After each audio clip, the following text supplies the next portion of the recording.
मिस्र में सलाहुद्दीन अय्यूबी का इस्तकबाल जिन जोमा ने किया, उनमें नाजी नाम का एक सालार खुसूसी अहमियत का हामिल था। अय्यूबी ने सबको सर से पांव तक देखा। उसके होंठों पर मुस्कुराहट और जबान पर प्यार और मोहब्बत की चाशनी थी।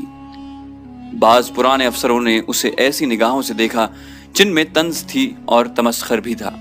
वो सलाहुद्दीन अय्यूबी के सिर्फ नाम से वाकिफ थे या उसके मुतालिक सिर्फ ये जानते थे कि वो हुक्मरान खानदान का फर्द और अपने चचा का जाननशीन है। वो ये भी जानते थे कि नूरुद्दीन जंगी के साथ उसका क्या रिश्ता है। उनकी निगाहों में सलाहुद्दीन अय्यूबी की अहमियत बस उसके खानदान की बदौलत थी या इस वजह से उन्होंने उसे अहमियत दी कि वो मिस्र का फौजी वायसरॉय बन के आया है। इसके सिवा उन्होंने सलाहुद्दीन अय्यूबी को कोई वक़्त न दी। एक बूढ़े अफसर ने अपने साथ खड़े अफसर के कान में कहा, बच्चा है, इसे हम पाल लेंगे। मौरख और उस वक्त के वाक़े निगार ये नहीं बता सकते कि सलाहुद्दीन अय्यूबी ने उन लोगों की नजरें भांप ली थीं या नहीं। वो इस्तकबाल करने वाले उस हुजूम में बच्चा लग रहा था।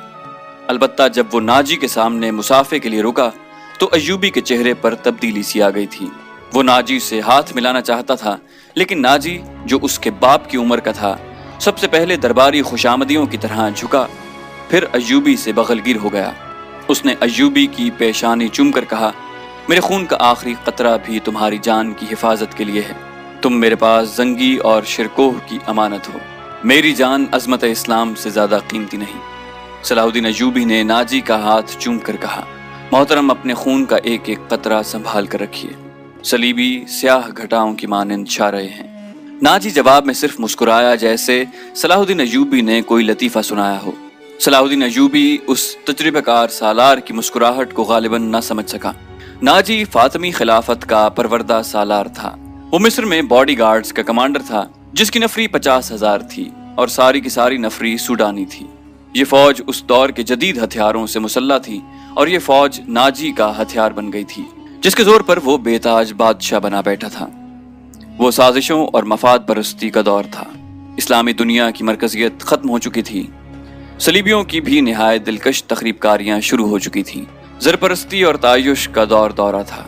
जिसके पास जरा सी भी ताकत थी उसे वो अपने इख्तदार के तहफ़्फ़ुज़ के लिए और दौलत समेटने के लिए इस्तेमाल करता था। सूडानी बॉडी गार्ड्स फौज का कमांडर नाजी मिस्र में हुक्मरानों और दीगर सरबराहों के लिए दहशत बना हुआ था। खुदा ने उसे साजिश साज दिमाग दिया था। उसे उस दौर का बादशाह साज कहा जाता था। बनाने और बिगाड़ने में खुसूसी महारत रखता था। उसने सलाहुद्दीन अय्यूबी को देखा तो उसके चेहरे पर बिल्कुल उसी तरह मुस्कुराहट आ गई जिस तरह कमजोर सी भेड़ को देखकर भेड़िए के दांत निकल आते हैं। अय्यूबी उस जहर खंद को न समझ सका। उसके लिए सबसे ज्यादा अहम आदमी नाजी ही था, क्योंकि वो 50,000 बॉडी गार्ड्स का कमांडर था और सलाहुद्दीन अय्यूबी को उसकी फौज की जरूरत थी। सलाहुद्दीन अय्यूबी से कहा गया कि हुजूर बड़ी लंबी मुसाफत से तशरीफ लाए हैं, पहले आराम कर लें। तो उसने कहा कि मेरे सर पर जो दस्तार रखी गई है मैं उसके अहल न था। इस दस्तार ने मेरा आराम और मेरी नींद खत्म कर दी है। क्या आप हजरात मुझे उस छत के नीचे नहीं ले चलेंगे जहां मेरे फराइज मेरा इंतजार कर रहे हैं? क्या हुजूर काम से पहले तुआम पसंद नहीं फरमाएंगे? उसके नायब ने पूछा। सलाहुद्दीन अय्यूबी ने कुछ सोचा और उनके साथ चल पड़ा। लंबे तड़ंगे कवि हैकल बॉडी गार्ड्स उस इमारत के सामने दो रोया खड़े थे जिसमें खाने का इंतजाम किया गया था। अय्यूबी ने उन गार्ड्स के कदबुत और हथियार देखे तो उसके चेहरे पर रौनक आ गई, मगर ये रौनक दरवाजे में कदम रखते ही गायब हो गई। वहां 4 नौजवान लड़कियां, जिनके जिस्मों में जुहद शिकन लचक और शानों पर बिखरे हुए रेशमी बालों में कुदरत का हुस्न समोया हुआ था, हाथों में फूलों की पत्तियों से भरी हुई खुशनुमा टोकरियां उठाए खड़ी थीं। उन्होंने सलाहुद्दीन अय्यूबी के रास्ते में पत्तियां बखेरनी शुरू कर दी और उसके साथ दफ की ताल पर ताउस और रबाब और शहनाइयों का मशहूर कुन नगमा उभरा। अय्यूबी ने रास्ते में फूलों की पत्तियां देखकर कदम पीछे कर लिया। नाजी और उसका नायब उसके दाएं बाएं थे। वो दोनों झुक गए और उसे आगे चलने की दावत दी। ये वो अंदाज था जिसे मुगल बादशाहों ने हिंदुस्तान में राइज किया था। सलाहुद्दीन अय्यूबी फूलों की पत्तियां मसलने नहीं आया। अय्यूबी ने ऐसी मुस्कुराहट से कहा जो उन लोगों ने पहले कम ही कभी किसी के होंठों पर देखी थी। हम हुजूर के रास्ते में आसमान से तारे भी नोच कर बिछा सकते हैं। नाजी ने कहा, अगर मेरी राह में कुछ बिछाना चाहते हो तो वो एक ही चीज है, एक चीज जो मेरे दिल को भाती है। आप हुक्म दें। नायब ने कहा, वो कौन सी चीज है जो हुजूर के दिल को भाती है? सलीबियों की लाशें। सलाहुद्दीन अय्यूबी ने मुस्कुरा कर कहा, मगर फौरन ही उसकी मुस्कुराहट गायब हो गई। उसकी आंखों से शोले निकलने लगे। उसने धीमी आवाज में, जिसमें कहर और अताब छुपा हुआ था, कहा, मुसलमान की जिंदगी फूलों की सेज नहीं। जानते नहीं हो सलीबी सल्तनत इस्लामिया को चूहों की तरह खा रहे हैं, और जानते हो वो क्यों कामयाब हो रहे हैं? सिर्फ इसलिए कि हमने फूलों की पत्तियों पर चलना शुरू कर दिया है। हमने अपने बच्चियों को नंगा करके उनकी इस्मतें रौंद डाली हैं। मेरी नजरें फलस्तीन पर लगी हुई हैं। तुम मेरी राह में फूल बिछाकर मिस्र से भी इस्लाम का परचम उतरवा देना चाहते हो। उसने सबको एक नजर देखा और दबदबे से कहा, उठा लो ये फूल मेरे रास्ते से। मैंने इन पर कदम रखा तो मेरी रूह कांटों से छलनी हो जाएगी। हटा दो लड़कियों को मेरे रास्ते से। कहीं ऐसा ना हो कि मेरी तलवार इनके इतने दिलकश सुनहरे बालों में उलझ कर बेकार हो जाए। हुजूर की जाहो हशमत, मुझे हुजूर न कहो। सलाहुद्दीन अय्यूबी ने बोलने वाले को यूं टोक दिया जैसे तलवार से किसी काफिर की गर्दन काटती हो। उसने कहा, हुजूर वो थे जिनका तुम कलमा पढ़ते हो और जिनका मैं गुलाम बेदाम हूँ। मेरी जान फिदा हो उस हुजूर सल्लम पर जिनके मुकद्दस पैगाम को मैंने सीने पर कंधा कर रखा है। मैं यही पैगाम लेकर मिस्र में आया हूँ। सलीबी मुझसे ये पैगाम छीन कर बहीरा रूम में डबो देना चाहते हैं, शराब में गर्क कर देना चाहते हैं। मैं बादशाह बनकर नहीं आया। लड़कियां किसी के इशारे पर फूलों की पत्तियां समेट कर वहां से हट गई थी। सलाहुद्दीन अय्यूबी तेजी से दरवाजे के अंदर चला गया। एक वसी कमरा था। उसमें एक लंबी मेज रखी थी जिस पर रंगारंग फूल बिखरे हुए थे, और उनके दरमियान रोस्ट किए हुए बकरों के बड़े बड़े टुकड़े, सालम मुर्ग और जाने कैसे कैसे खाने सजे हुए थे। सलाहुद्दीन अय्यूबी रुक गया और अपने नायब से पूछा, क्या मिस्र का हर एक बाशिंदा इसी किस्म का खाना खाता है? नहीं हुजूर, नायब ने जवाब दिया। गरीब लोग तो ऐसे खाने के ख्वाब भी नहीं देख सकते। तुम सब किस कौम के फर्द हो? सलाहुद्दीन अय्यूबी ने पूछा। क्या उन लोगों की कौम अलग है जो ऐसे खानों के ख्वाब भी नहीं देख सकते? किसी तरफ से कोई जवाब न पाकर उसने कहा, इस जगह जिस कदर मुलाजिम हैं और यहाँ जितने सिपाही ड्यूटी पर हैं, उन सबको अंदर बुलाओ, ये खाना उन्हें खिला दो। उसने लपक कर एक रोटी उठाई, उस पर 2-3 बोटियां रखी और खड़े खड़े खाने लगा। निहायत तेजी से पूरी रोटी खाकर पानी पिया और बॉडीगार्ड्स के कमांडर नाजी को साथ लेकर उसके कमरे में चला गया जो वायसराय का दफ्तर था। 2 घंटे के बाद नाजी बाहर निकला, दौड़कर अपने घोड़े पर सवार हुआ, ईड़ लगाई और नजरों से ओझल हो गया। रात नाजी के खास कमरे में उसके 2 कमांडर जो उसके मोतमिद और हमराज थे उसके पास बैठे शराब पी रहे थे। नाजी ने कहा कि जवानी का जोश है, थोड़े दिनों में ठंडा कर दूंगा। कमबख्त जो भी बात करता है कहता है रब्बे काबा की कसम, सलीबियों को सल्तनत इस्लामिया से बाहर निकाल कर दम लूंगा। सलाहुद्दीन अय्यूबी, एक कमांडर ने तंजिया कहा, इतना भी नहीं जानता कि सल्तनत इस्लामिया का दम निकल चुका है, अब सूडानी हुकूमत करेंगे। क्या आपने उसे बताया नहीं कि ये 50,000 का लश्कर सूडानी है? दूसरे कमांडर ने नाजी से पूछा। और ये लश्कर जिसे वो अपनी फौज समझता है सलीबियों के खिलाफ नहीं लड़ेगी? तुम्हारा दिमाग ठिकाने है ओरवश? नाजी ने कहा, मैं उसे यकीन दिलाकर आया हूं कि ये 50,000 सूडानी शेर उसके इशारे पर सलीबियों के परखचे उड़ा देंगे। लेकिन नाजी चुप होकर सोच में पड़ गया। लेकिन क्या? उसने मुझे हुक्म दिया है कि मिस्र के बाशिंदों की एक फौज तैयार करो। नाजी ने कहा, उसने कहा है कि एक ही मुल्क की फौज मुनासिब नहीं होती, वो मिस्र के लोगों को भर्ती करके हमारी फौज में शामिल करना चाहता है। तो आपने क्या जवाब दिया? मैंने कहा आपके हुक्म की तामील होगी। नाजी ने जवाब दिया, मगर मैं ऐसे हुक्म की तामील नहीं करूंगा। मिजाज का कैसा है? ओरवश ने पूछा। जिद का पक्का मालूम होता है, नाजी ने जवाब दिया। आपकी दानिश और तजर्बे के सामने तो वो कुछ भी नहीं लगता।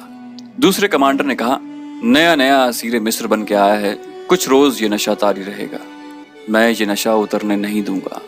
नाजी ने कहा, उसे इसी नशे में बदमस्त करके मारूंगा। बहुत देर तक ये तीनों सलाहुद्दीन अय्यूबी के खिलाफ बातें करते रहे और इस मसले पर गौर करते रहे कि अगर सलाहुद्दीन अय्यूबी ने नाजी की बेताज बादशाही के लिए खतरा पैदा कर दिया तो वो क्या कार्रवाई करेंगे। उधर सलाहुद्दीन अय्यूबी अपने नायबीन को सामने बिठाए ये जहन नशीन करा रहा था कि वो हुकूमत करने नहीं आया और ना किसी को हुकूमत करने देगा। उसने उन्हें कहा कि उसे जंगी ताकत की जरूरत है और उसने ये भी कहा कि उसे यहाँ का फौजी ढांचा बिल्कुल पसंद नहीं। 50,000 बॉडीगार्ड्स सूडानी हैं। हमें हर खित्ते के बाशिंदों को ये हक देना है कि वो हमारी फौज में आएं, अपने जौहर दिखाएं और माल गनीमत में से अपना हिस्सा वसूल करें। यहाँ के अवाम का मेयार जिंदगी इसी तरह बुलंद हो सकता है। सलाहुद्दीन अय्यूबी ने उन्हें बताया, मैंने नाजी से कह दिया है कि वो आम भर्ती शुरू कर दे। क्या आपको यकीन है कि वो आपके हुक्म की तामील करेगा? एक नाजिम ने उससे पूछा, क्या वो हुक्म की तामील से गुरेज करेगा? वो गुरेज कर सकता है, नाजिम ने जवाब दिया। फौजी उमूर उसी के सुपुर्द हैं।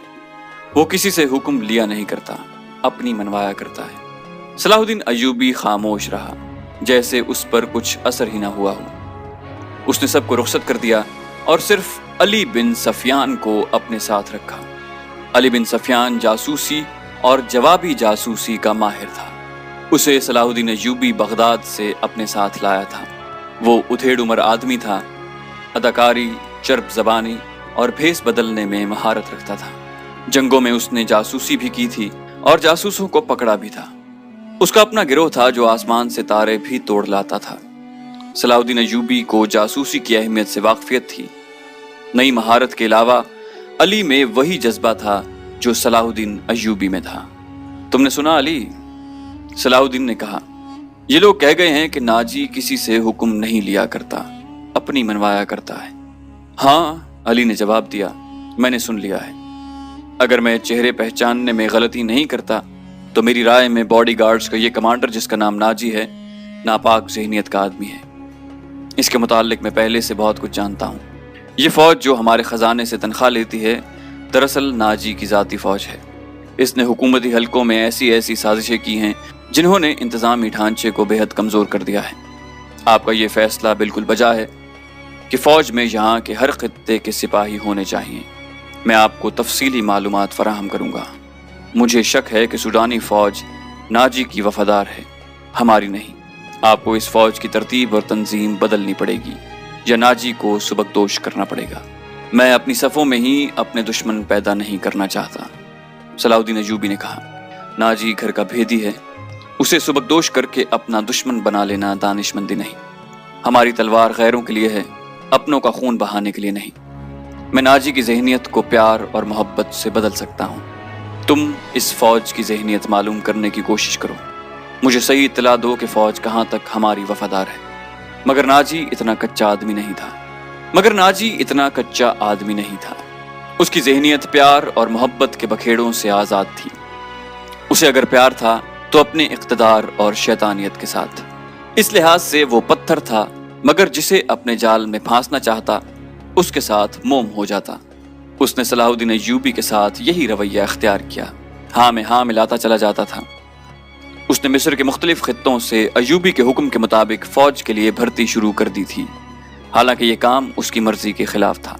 दिन गुजरते जा रहे थे। सलाहुद्दीन अय्यूबी उसे कुछ कुछ पसंद करने लगा था। नाजी ने उसे यकीन दिला दिया था कि सूडानी बॉडीगार्ड्स फ़ौज हुक्म की मुंतज़िर है और ये कौम की तवक्कुआत पर पूरी उतरेगी। नाजी सलाहुद्दीन अय्यूबी को 2-3 मरतबा कह चुका था कि वो बॉडीगार्ड्स की तरफ से उसे दावत देना चाहता है और फ़ौज उसके एजाज़ में जश्न मनाने के लिए बेताब है। लेकिन सलाहुद्दीन अय्यूबी मसरूफियत की वजह से ये दावत कबूल न कर सका। दोस्तों, ईमान फरोशों की दास्तान का दूसरा हिस्सा आपके पेशा खिदमत है। उम्मीद है आपको हमारी वीडियो पसंद आई होगी। जाने से पहले इसे लाइक और शेयर करना मत भूलिए और सब्सक्रिप्शन के बटन को दबाइए और साथ बेल आइकन पर क्लिक कीजिए ताकि आपको तमाम वीडियोस बिला ताखिर मिलती रहें। और साथ साथ कमेंट करके हमें बताइए कि आपको हमारी वीडियो कैसी लगी और आपको इससे क्या कुछ सीखने का मौका मिला। हमें आपके कमेंट्स का इंतजार रहेगा। अगली वीडियो तक के लिए खुदा हाफिज।